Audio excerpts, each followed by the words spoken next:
Shalom saudaraku terkasih di dalam Yesus Kristus. Kita bertemu kembali. Semoga saudara semua dalam keadaan sehat. Sebelum kita mulai renungan kita, mari kita berdoa sejenak. Bapa di surga, terima kasih kami bisa bertemu kembali Tuhan. Saat ini kami ingin mendengarkan sebagian dari firman-Mu. Engkaulah Tuhan yang hadir di tengah-tengah kami, supaya kami bisa memahami, mengerti dan melakukan perintah-Mu dalam kehidupan kami sehari-hari. Terpujilah nama-Mu. Haleluya. Amin. Saudaraku terkasih, adapun topik renungan kita hari ini yaitu kita kutip dari Yakobus 5 ayat 17 sampai 18. Elia adalah manusia biasa sama seperti kita. Dan ia telah bersungguh-sungguh berdoa supaya hujan jangan turun. Dan hujan pun tidak turun di bumi selama 3 tahun 6 bulan. Lalu ia berdoa pula, dan langit menurunkan hujan, dan bumi pun mengeluarkan buahnya. Tertulis dalam Yakobus 5 ayat 17 sampai 18. Saudaraku terkasih, topik kita hari ini kita ambil dari Yakobus 5 ayat 17 sampai 18. Saya beri dengan judul Rahasia untuk tetap mengalami mujizatnya di tengah kekeringan. Saudaraku terkasih, saat sekarang ini kita mengalami banyak goncangan dalam ekonomi, kesehatan, sosial budaya akibat pandemi corona ini. Semua pola hidup kita berubah, terutama dalam bisnis, ekonomi, dan kesehatan. Banyak hal-hal baru yang kita terapkan yang belum terbiasa pada saat-saat sebelumnya. Bagaimana kita bisa mengalami mujizat dalam masa-masa saat ini? Ada tertulis semua di dalam ayat Alkitab. Mari kita ikuti bagaimana penjelasannya. Saudara terkasih, dalam kitab 1 Raja-Raja 17 diceritakan mengenai kekeringan yang terjadi atas tanah Israel. Elia bernubuat mengenai masa kekeringan yang akan datang, dan kekeringan tersebut benar-benar tersedia dan terjadi selama 3,5 tahun lebih. Makanan dan minuman sangat susah didapatkan pada masa kekeringan tersebut. Hujan pun tidak turun sedikit pun, sehingga ladang tidak mengeluarkan hasilnya. Rumput-rumput yang mengering mengakibatkan ternak-ternak tidak dapat diberi makanan. Saudara terkasih, walaupun menjabat sebagai nabi, namun Elia tetaplah sebagai seorang manusia yang masih butuh makanan dan minuman. Pada kisah ini Tuhan menyatakan pemeliharaannya atas hambanya tersebut di tengah kekeringan yang sedang terjadi. Tidak hanya menyediakan apa yang Elia butuhkan, namun kuasa dan mujizat Tuhan juga mengikuti langkah Elia. Apa yang terjadi atau apa yang menjadi rahasia dari Elia agar bisa tetap terpelihara dan mengalami mujizat Tuhan pada saat kekeringan? Yang pertama, mentaati perintah Tuhan. Lalu ia pergi dan ia melakukan seperti firman Tuhan. Ia pergi dan diam di tepi sungai Kerit, di sebelah timur sungai Yordan. Pada waktu pagi dan petang, burung-burung gagak membawa roti dan daging kepadanya, dan ia minum dari sungai itu. Tertulis dalam 1 Raja-Raja 17 ayat 5 sampai 6. Tuhan memberikan perintah agar Elia pergi ke arah timur dan bersembunyi di tepi sungai Kerit. Tuhan berkata bahwa ia akan memerintahkan burung-burung gagak untuk memberi Elia makanan. Dan Elia percaya, sehingga Elia juga dapat minum dari air sungai tersebut. Karena dia mengikuti perintah Tuhan, dia pergi ke tepi sungai Kerit tersebut. Elia benar-benar mengikuti perintah Tuhan kepadanya. Dan ketika dia mengikuti perintahnya, maka apa yang dijanjikan Tuhan benar-benar terjadi. Dan secara mengherankan, memang benar terjadi. Burung-burung gagak datang untuk memberi Elia makan. Selama beberapa waktu, hidup Elia terpelihara di tengah kekeringan. Apapun yang menjadi kekeringan dalam hidup kita, kita harus tetap mentaati firman Tuhan. Ikuti apapun yang telah Dia perintahkan dalam hidup kita. Jangan pernah melawan atau melanggar perintah Tuhan. Di saat kita melakukan kehendak-Nya, kita akan melihat bahwa penyertaan Tuhan benar-benar ada. mujizat demi mujizat juga akan terjadi dalam hidup kita jika kita mengikuti atau mentaati perintah Tuhan, seperti apa yang dilakukan oleh Elia pada masa kekeringan.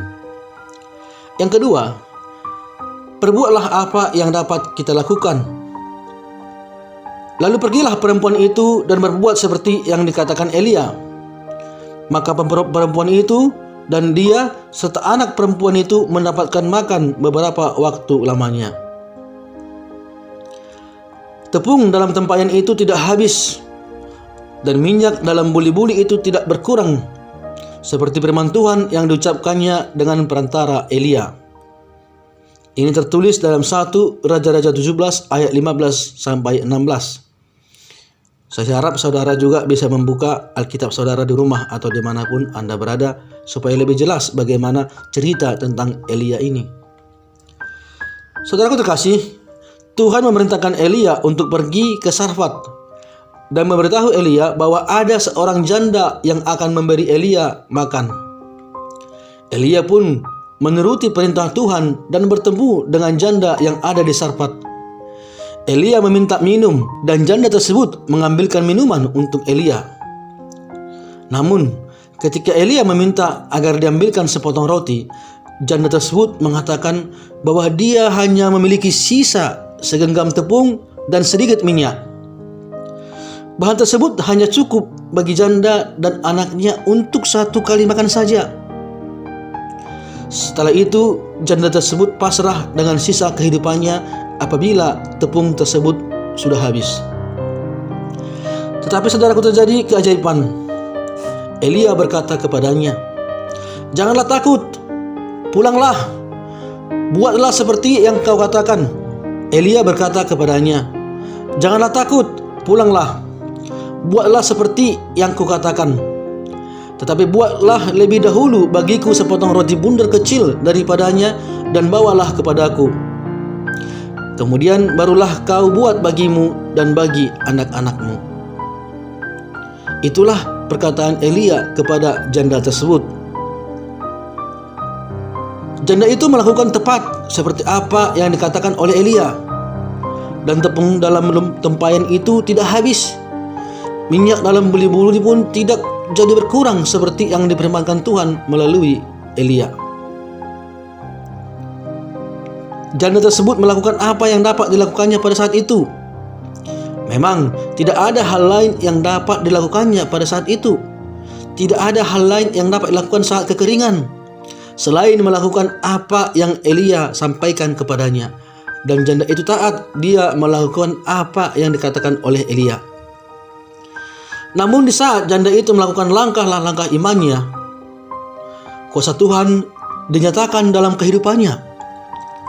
Apa yang semula menjadi kekhawatirannya, yaitu ketika tepung dan minyaknya akan habis, dan setelah itu ia dan anaknya akan mati, hal itu sama sekali tidak terjadi. Kecemasan itu tidak terjadi.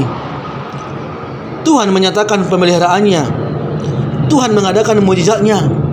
Tuhan tidak pernah lalai untuk menepati janjinya, asalkan kita taat kepadanya. Lakukanlah apa yang dapat kita lakukan. Jangan memikirkan hal-hal yang terlalu jauh, atau jangan memikirkan hal-hal yang muluk-muluk. Apa yang Anda lakukan saat ini, lakukanlah. Lakukanlah di saat krisis seperti ini. Apa yang bisa Anda lakukan?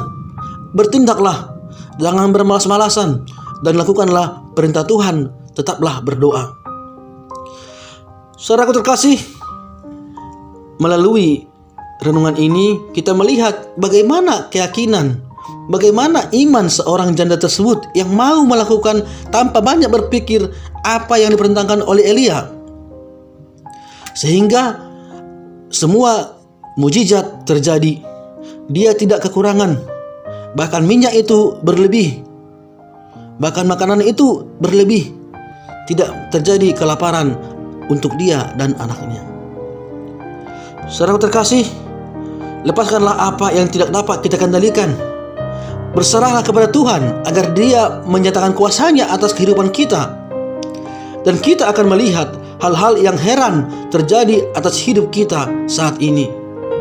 Serahkanlah segala kekhawatiranmu kepadanya, sebab Ia yang memelihara kamu. Dan jangan lupa saudaraku, seperti ayat renungan sebelumnya, ada tertulis, doa orang benar bila dengan yakin didoakan sangat besar kuasanya. Tertulis dalam Yakobus 5 ayat 16. Doa orang benar bila dengan yakin didoakan sangat besar kuasanya. Sebelum saya tutup renungan ini, saudaraku, banyak hal-hal terjadi saat ini kepada saudara. Kita semua mengalaminya, apa yang menjadi cobaan bagi dunia, bukan hanya di Indonesia, tapi seluruh bangsa. Mengalami masa sulit, krisis ekonomi, masalah kesehatan, masalah sosial budaya. Saudaraku, jangan lupa kita masih punya Tuhan, di atas Tuhan yang masih memberikan mujizat bagi kita orang yang percaya. Asalkan kita setia, tetap kita mau percaya kepada Yesus, mentaati perintah Tuhan, dan melakukan apa yang bisa kita lakukan. Terima kasih saudaraku. Tuhan Yesus memberkati. Mari kita berdoa. Bapa di surga, terima kasih Tuhan, kami telah mendengarkan sebagian firman-Mu. Tuhan, firman-Mu mengatakan supaya kami taat kepada perintah-Mu dan kami mau melakukan apa yang bisa kami lakukan saat ini di masa-masa krisis ini. Tuhan, kami percaya mujizat-Mu masih ada. Jika Engkau memberikan mujizat kepada Elia, Engkau adalah Tuhan yang sama yang kami sembah saat ini juga. Kami percaya mujizat-Mu juga bisa terjadi pada kami. Banyak Tuhan saudara kami sekarang yang sedang kekurangan, sedang tertekan oleh krisis ekonomi, mengalami tekanan dalam keluarga karena akibat kehilangan pekerjaan. Tuhan, dimanapun mereka berada, berkati mereka Tuhan, izinkan mereka mendapatkan mujizat-Mu. Ampuni Tuhan dosa-dosa kami, supaya kami layak mendapatkan mujizat yang daripada-Mu. Di dalam nama anak Yesus Kristus kami berdoa dan mengucap syukur. Haleluya. Amin.